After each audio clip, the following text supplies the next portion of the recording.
নমস্কার, আপনাদের সকলকে স্বাগত জানাই এই মুহূর্তে নৈয়াটির বঙ্কিমাঞ্জলি স্টেডিয়ামে। আজকের ম্যাচের বিশেষ বিশেষ মুহূর্ত আপনারা দেখছেন। এখানে মুখোমুখি নৈয়াটি বঙ্কিমাঞ্জলি স্টেডিয়ামে বেগুনি জার্সি পরিহিত মামনি গ্রুপ পাঠচক্র এবং সাদা জার্সি পরিহিত ইউনাইটেড কলকাতা স্পোর্টস ক্লাব। আমি সায়ন্তন মণ্ডল। আপনারা দেখছেন এই মুহূর্তে শুধুমাত্র নাম্বার 10 স্পোর্টসের পর্দায়। ম্যাচের শুরুতেই আক্রমণে চলে এসেছে কিন্তু ইউনাইটেড কলকাতা। ডান পায়ে শট, এখানে কিন্তু পৌঁছে গেছিলেন বিদ্যাসাগর সিং, কিন্তু বিদ্যাসাগর যাতে কানেক্ট করতে পারলেন না। ফের একবার বিদ্যাসাগর, এই সুযোগগুলো কিন্তু নষ্ট করছে বিদ্যাসাগর সিং এক্ষেত্রে। জবি জাস্টিন ডান পায়ে শট, কিন্তু এক্ষেত্রে তেকাটির মধ্যে থাকলে কিন্তু একটা বিপজ্জনক কিছু ঘটতে পারতো। ফের একবার জবি জাস্টিন নিচ থেকে এসছে অনেকটা ফ্রি কিক, এখান থেকে কিন্তু ফিরতি বলে দ্বিতীয় চান্সে গোল হয়ে যাওয়ার সুযোগ এবং গোল করলেন কিন্তু রাকেশ, জার্সি নাম্বার 16 রাকেশ, যার ফলে এই মুহূর্তে ফলাফল গিয়ে দাঁড়ালো ইউনাইটেড কলকাতা 1 মামনি গ্রুপ পাঠচক্র নীল। এই মুহূর্তে খেলা চলছে নৈহাটি বঙ্কিমাঞ্জলি স্টেডিয়ামের। রেফারি দেবব্রত নস্কর কিন্তু কিছু কিছু সময় কড়া সিদ্ধান্ত নিতে বাধ্য হচ্ছেন ম্যাচের কন্ট্রোল নিজের কাছে রাখার জন্য।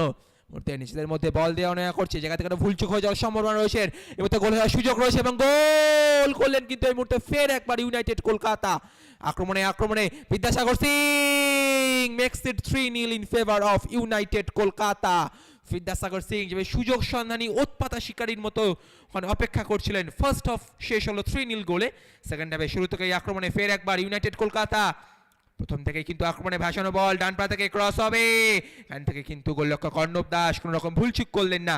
ফের একবার এখানে কিন্তু তার আগে রেফারি বাঁশি বাজিয়েছেন। নারায়ণ দাস ভাসানো বল, সরাসরি গোলরক্ষক অর্ণব দাস এক্ষেত্রে কোনো রকম ভুলচুক করেননি। ফের একটি ভাসানো বল, জবি জাস্টিন শট, অর্ণব দাস দুর্দান্তভাবে ওৎপাতা শিকারীর মতো কিন্তু অর্ণব সেভ করলেন। আক্রমণে এই মুহূর্তে ইউনাইটেড কলকাতার বিপক্ষে মামনি গ্রুপ। তার আগে এই বলটা ক্লিয়ার হয়ে গেল। এই মুহূর্তে এই জায়গা থেকে দু তিনটি পরিবর্তন করে নিতে বাধ্য হচ্ছেন কিন্তু ইউনাইটেড কলকাতা এবং মামনি গ্রুপ। এখনো অবধি কিন্তু ম্যাচের ফলাফল সেই 3-0। বক্সের মধ্যে সৌভিক ঘোষাল না, এক্ষেত্রে কিন্তু রেফারি তাদেরকে বাঁশি বাজিয়েছেন। একটা হলুদ কার্ড দেখানো হচ্ছে সৌভিক ঘোষালকে এই মুহূর্তে একটা অ্যাক্টিং করার জন্য। ফের একটি গোলের সুযোগ এবং গোল।